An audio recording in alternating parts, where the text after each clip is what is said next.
শুভ সকাল বন্ধুরা, আশা করি সকলে ভালো আছো। সুন্দরবন জেলার ছোট্ট একটা অঞ্চল থেকে আমি নমিতা বলছি।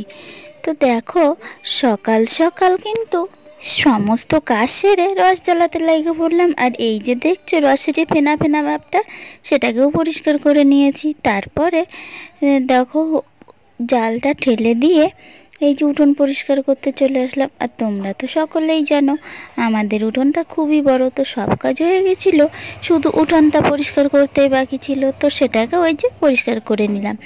তো রসের হাঁড়িটা নামিয়ে রেখে এই দেখো একটু চা করে নিচ্ছি। আসলে ওই যে মাটি কাটে লোকেরা আছে, তো তোমাদেরকে কালকেই দেখিয়েছিলাম, তো তাদের জন্য একটু চা করে নিয়ে যাচ্ছি।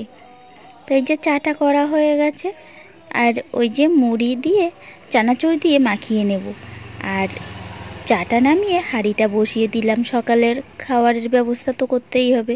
তো এই যে ধনেপাতার বড়া করলাম, এটা দিয়েই খাওয়া হয়ে যাবে। আর এই দেখো, আজকে না একটা নতুন জিনিস তোমাদেরকে আমি দেখাবো, তো সেটা সারপ্রাইজ থাকলো।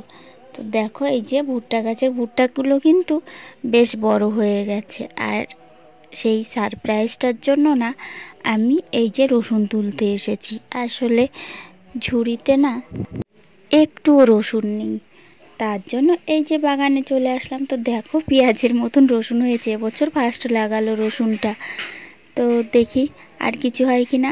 এই যে ছোট ছোট হয়েছে সবে, দেখছো তো ভালোই হয়েছে। কোনো বছর তো এখনও লাগানো হয়নি, তো সেই তুলনায় খুবই ভালোই হয়েছে।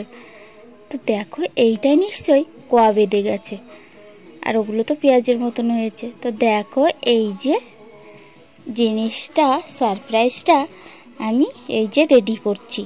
এই দেখো, আমার দেওর ও বসে বসে এই যে ওই আজকে সারপ্রাইজটা ওই বানাবে। আসল কথা আমি শুধু সাহায্য করে দিচ্ছি। তো দেখো কি করে বানানো হচ্ছে। মুরগিটাকে প্রথমে এই যে এইভাবে কেটে কেটে নেওয়া হচ্ছে, পুরো বডিটাই এভাবে চিড়ে চিড়ে নেওয়া হবে, দেখছো? তো দেখো, বডিটা কিন্তু চিড়ে চিড়ে নেওয়া হয়ে গেছে। আর এতক্ষণ ধরে ধরে আমি মশলা বেটেছি, এই যে আদা বাটা, পেঁয়াজ বাটা, রসুন বাটা, জিরে মরিচ বাটা, আর এই যে তার ভিতরে লবণ, হলুদ আর সর্ষের তেল দিয়ে দিল। আর আমি এই যে লঙ্কাটা লাস্টের বাটতে একটু লেট হয়ে গেছিলো, তো এই যে লঙ্কাটাকেও তুলে দিলাম, দেখলে? তো এই যে মশলাটাকে এখন ভালো করে একসাথে মাখিয়ে, আসলে দইটা ছিল না, না দই দিলে আরও একটু টেস্টি হতো। তো দইটা তো বাড়ি থাকে না সব সময়, যার জন্য আর হলো না। তো এবার দেখো, এটাকে সুন্দর করে মেল্ট করে নেব। আর এই যে কড়াইতে তেলটাও গরম করতে দিয়ে দেব। তো এইভাবে ভালো করে এটাকে 10 মিনিট ধরে মেল্ট করতে হবে, দেখছো? এইভাবে 10 মিনিট ধরে মেল্ট করতে হবে। 10 মিনিট বলতে ধরো 5 মিনিট করে মেল্ট করে আরও 5 মিনিট ওভাবে ঢেকে রেখে দিতে হবে। আর তোমরা যদি একটু বেশি সময় রাখতে চাও তাহলে তো আরও ভালো হবে। 10-20 মিনিট রেখে দিলে তো পুরো মশলাটাই ভিতরে ভিতরে পুরো লেগে যাবে।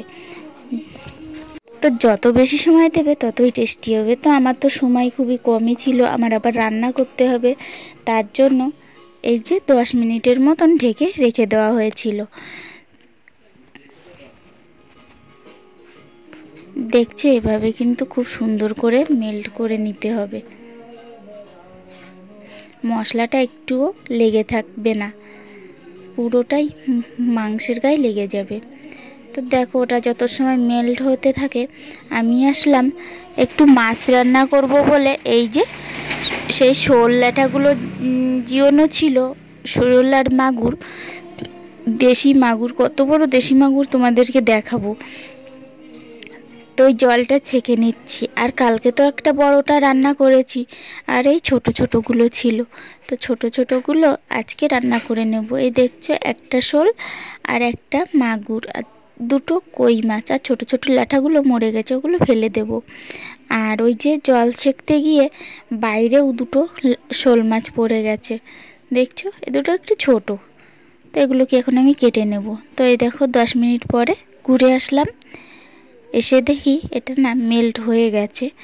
তো মেল্ট হয়ে গেছে বলতে এটা আরও কিছুক্ষণ রাখলে ভালো হতো, কিন্তু আর তো টাইম নেই, যেহেতু অনেক টাইম লাগবে এই ভাজতে ভাজতে। তো এটা এখন তেলটাও গরম হয়ে গেছে, তেলের কড়াইতে দিয়ে দেব। দেখো, তোমাদের আর তেলটা দেওয়ার মুহূর্তটা দেখাতে পারলাম না। আমি না চলে গেছিলাম লাফিয়ে অনেক দূরে। কড়াইতে যেই দিল না, পুরো কড়াইতে আগুন ধরে গেছে। আসলে তেলটা গরম হয়ে গেছিলো, দেখেই বুঝতে পারছো কড়াইয়ের সাইডে কত তেল পড়ে আছে। আমার হাতের থেকে ফোনটাও নিচে পড়ে গেছিলো, ভয় পেয়ে গেছিলাম পুরো। তো এই যে, যাই হোক, একটুকুনি তোমাদের আর দেখাতে পারলাম না দেওয়ার সময়টা, তো কিছু মনে করবে না। তো যাই হোক, এখন এইভাবে দেখো পিঠ ও পিঠ উল্টে উল্টে এভাবে ভাজা করে নেব এটাকে। এটা একটু রোস্ট মতন হয়ে যাবে। তো বারবার 2-5 মিনিট পর পরই এটাকে এই যে এভাবে ঘুরিয়ে ঘুরিয়ে দেব। দেখছো যে 3-4 সাইড আছে, এটাকে এভাবে ঘুরিয়ে ঘুরিয়ে দেবো। এটা ডুবো তেলে ভাজলেই বেশি ভালো হয়। তো দেখো, এবার কিন্তু এটা হয়ে এসেছে, দেখছো তোলার মতন হয়ে গেছে, পুরো ভাজা হয়ে গেছে। আর এটা কিন্তু আধা ঘন্টা ধরে আমি ভেজে নিয়েছি। তোমাদের তো অত সময় আর দেখাতে পারলাম না, যখন উল্টাই তখনই দেখাই। তার ভিতরেও অনেকবারই উল্টানো হয়ে গেছে, তো অফ ক্যামেরায়। তো এবার দেখো, এটাকে আমি নামিয়ে নেব।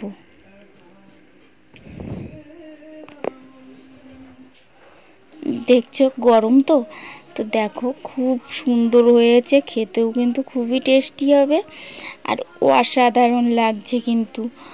আর পুরোটাই না সিদ্ধ হয়ে গেছে, কিন্তু ভিতরটাও, মশলাটাও পুরো ভিতরে ঢুকে গেছে।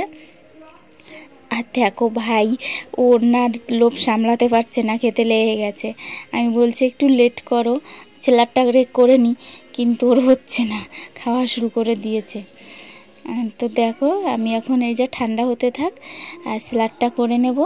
আসলে শসা তো লাগতো, কিন্তু শসাও বাড়িতে নেই।